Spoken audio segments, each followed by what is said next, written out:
Hello, good day to everyone. May adlaw sa tanan. Actually, I felt compelled to do a series of videos because I feel something aning panghitabo karon.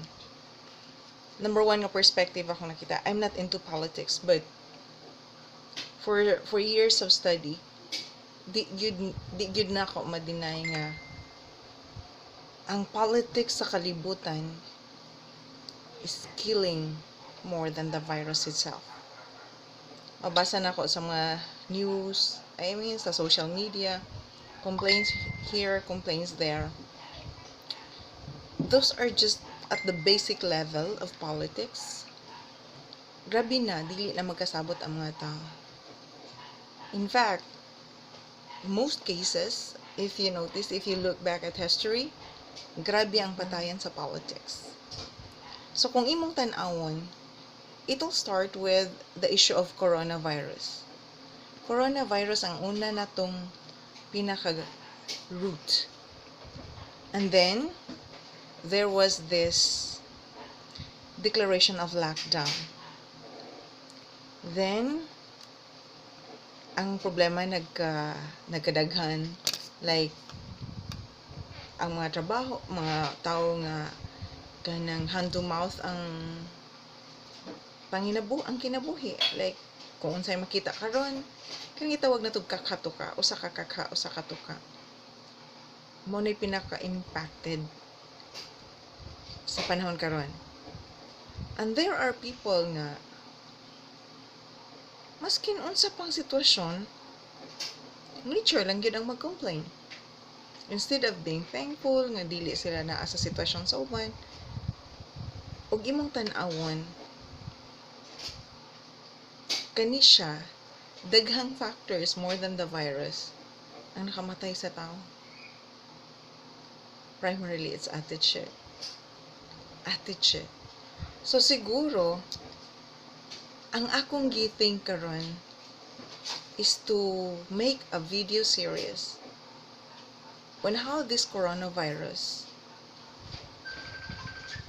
was kumbaga planned, and how it started in China, and how actually these are my analysis. I have to put a disclaimer on this. These are my analysis, which is based on history.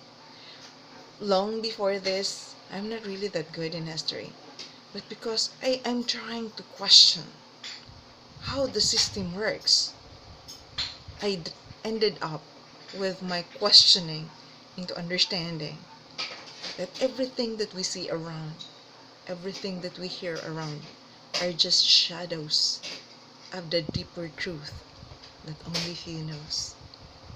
And if you have a questioning mind, there you will understand that not more than 90% of truth are hidden in secret. And if you just simply accept things as it is without questioning, then you fall prey into the lies of the world. So kani siya karon, ang tungod sa everyone has his own version of truth, grabe ang gubot sa kalibutan. Grabe yun ang gubot. Honestly, ako nagdako man dyan ko siguro. I have to be frank with you. Nagdako ko sa kukubrihon, sa kalisod. But never in my mind na naging issue na ko ang akong kalisod. I mean, what I'm trying to say here is, ni-grow up ko nga lisod kayo akong sitwasyon. Pero gid masud sa kong hunahuna nga gi-blame na ko ang gobyerno tungod kay naglisod ko. No, there was never a time. Number 2, nagdako ko sa kalisod all the pains, which if I share to you my story, you cannot believe it. Even sa college na ko, I don't know, because probably most people look at the face, not at the reality. Everyone has his own reality, but dili man na nimo makuha ang kamatuoran diha sa dagway. Kundili, you have to know from the person himself. Nya sa kuang case, nagtuo sila nga anak ko og dato. Truth is, grabe kalisod ang akong giagian. And yet, there was no point in time where I blame anyone of my poverty. And then, may abot sa point na kabasa ko sa libro ni Dr. Allen. He's a doctor of biochemistry, I think, and he's a writer as well. That was the most striking book I first read, and then I realized, tama siya. Which is, naadi sa science, nga kasagaran, ang katong tao nga tig-complain, mo utoy tao nga walay progress. Because in this life, we are dealing with duality. Where where focus goes, energy flows. Kung asa ang imong focus, so ay kalimot. Maskin pa og duha imong mata, where you place yourself into that direction, where you focus, where you look at that direction, it's not nga magpabili nimo usa ka mata at the back. Of course, magkuyog na siya. So when you face east, when you're facing east, you will not be facing west. That's logic, of course, because they are two opposite directions. So pag ikaw ang tipo sa tao nga hilig mag-complain, ikaw ang tipo sa tao nga rare magpasalamat. What I'm trying to say here is, daghang tao nga mas na-notice nila ang kawadun instead of being thankful sa kung unsay naa. And with all honesty, as a man thinketh, so he becomes. Kung unsay imong gisigig huna-huna, ikaw mamahimo kayo. Look, I'll give you another example. Bantayin ninyo, katong taong magsigi huna-huna og kanang dautan, selos, timan one of these days magbuwag na sila. Kay, sa sige nga huna-huna og selos, natinuod. Why? Because when you keep on thinking negative, you are attracting it. So nga nung naghimo man ko og video in ani, most people today fears a lot about death.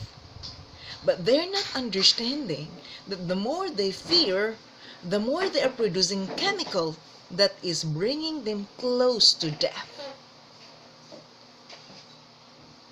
Kay kung akong maging technical kung pasabton ta mong immune system, how your immune system works, how this neurotransmitter works, how these receptors work, how these binding chemicals work, siguro magdugo inyong ilong. But what I'm trying to say here is I'm trying to connect the psychology and the physiology that impacts your reality.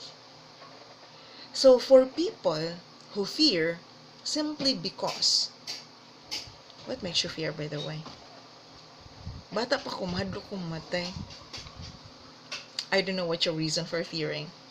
Pero ako mahadlok kong mamatay sa una, tungod kay mahadlok kong maimpirno. I have not seen myself sa akong perception, because that's what kumbaga as young kid mahadlok jud ko impirno, mahadlok ko og kayo, so mahadlok ko mamatay. In fact, later on sa dihang nagkadako ko, daghan ko mga scriptures nga nangabasa, and I started my journey understanding the truth of my belief. Until this point in time, alhamdulillah, thanks be to the Creator, karon ako na-realize dili angay kahadlukan ang kamatayon. Bagay nga dapat kahadlukan when you die and you're not ready. Maura siguro na, it's not the death per se that you have to fear. It's the moment of death when you give up unprepared. So, kana siyang aspect, that's debatable. Kay managlahi tag belief system. Pero, narita sa more academics and more practical. So, kanang kahadlok sa tao will create chemicals na mo create og diseases sa lawas. For those who want how it can be detailed, probably maka-create ko og video. I don't know how to shorten, promise. Di lang ko kay bagon sa on pag shortcut sa video. I want to be kanang clear, but it cannot be done in one setting. That's why ako na lang ilahos-lahos. So maybe if you have questions, there are so many experts out there who can answer you. If I cannot answer you somehow in the comments, I would be glad if there are exchanges of ideas. Write down the comment. But ako personally, I'm hungry for learning. And learning to me is life. As long as I live, I don't stop learning. Because what may be true in the past, later on you will realize it's not anymore true when you discover a more true version of the truth known to you before. In a way, especially in this world, there are double truth. The truth that you know, and the truth that others really intend. So knowing and intending are two different things. But anyway, it's deep. Welcome back. Now, coronavirus. Ang coronavirus para nako ay ang 80% sa vibration ako. This is a real bioweapon. A bioweapon that they created. Maskin pa sa una AIDS. Maskin pa ang SARS, ang MERS, name it. Why do they have to set up a laboratory to create synthetic viruses? For what? Number one, when they create it, it creates illnesses. And the theme of business show a problem or kana ganing sa ato kung ikaw kanang dili devilish ang imong intention, you don't create, you only show nga na ay problema. But in this case, they created the problem to offer a solution. Because once there is a big problem, there is big money in business. Because they have the capability to create a solution and offer it to people. In fact, sa research, tanawa ninyo, more than 50% of the funding, I would say 50 to 80% is funded by this shadow government. It's not the government of the world. I mean, it's not the Republic of the Philippines, the PRC, People's Republic of China. It's not. Only few. But the truth is, it's funded by the elites. And talking of World Health Organization, Honestly, research deeper. Who created World Health Organization? I know the people behind it. It's Rockefeller and Rothschild. So kung nag-create ka of something, for what? What is the intention? Well, it's an infrastructure to carry on an agenda. And there are so many things that I will tell you bit by bit. So that's why I want to make a video series, and I hope I can organize it so that it would be easier for you. For now, I just felt compelled to make a video. Actually, I had the research, but I will integrate it in other videos. How China planned to dominate the world in 2049. Your research on Made in China 2025, their agenda for 2035, and their big plan for 2049 to dominate the world in 2050. This is a hint that I will be giving to you so that you will understand that this coronavirus thing, and probably you will have a clue as to where to start your research. And as footnote, research into this deep state, research these intelligences in the world, these secret societies in the world, including this NPE in the Philippines. Honestly, they are funded for the agenda. And these are the people who keeps on complaining and doing nothing for the government. Honestly, I can say you so. I'm so qualified to tell you this because I graduated from that university. And that university, kabalo ko. Even ang among dean, which wa na ko naabte. Dean prior to the dean nga naabdan ako, nisaka sa bukid. And why? This is all about brainwashing.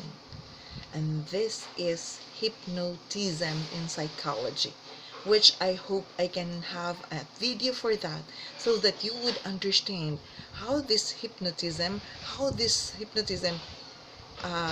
this mind control with the technology that they have right now, that this is the thing that you have to fear more than this virus, honestly. Because if this virus is really a virus, honestly, mura na siya guys, matunaw. But if there is something more than this virus, kung kani nga virus, ilan ning gisagulan og millimeter wave,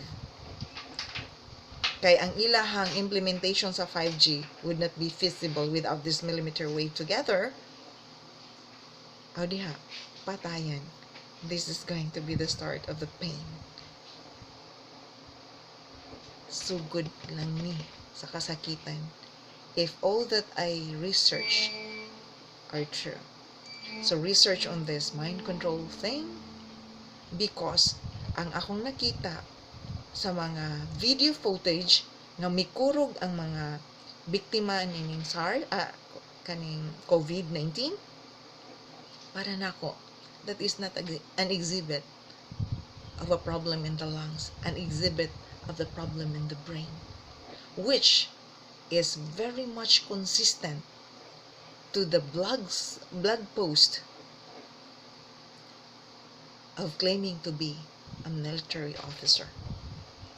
Nga ningon siya, nga nag-create sila og virus that can alter the mind using the mind control technology. So they blend in and why is it not detected by our immune system cells? It's most probably they're using the human RNA for the creation of that virus. And they release it in the atmosphere, together with this millimeter wave. So with this technology all together, it will shut down your immune system as well as your brain function. Really terrifying, right? But you won't be fearful if you are ready. Just keep yourself ready every minute of your life. And for this moment, I like to say thank you for watching. I will try to outline the topics that may be useful in discussing this, in elaborating our topic on this coronavirus and this deep state. Thank you so much, and great day again.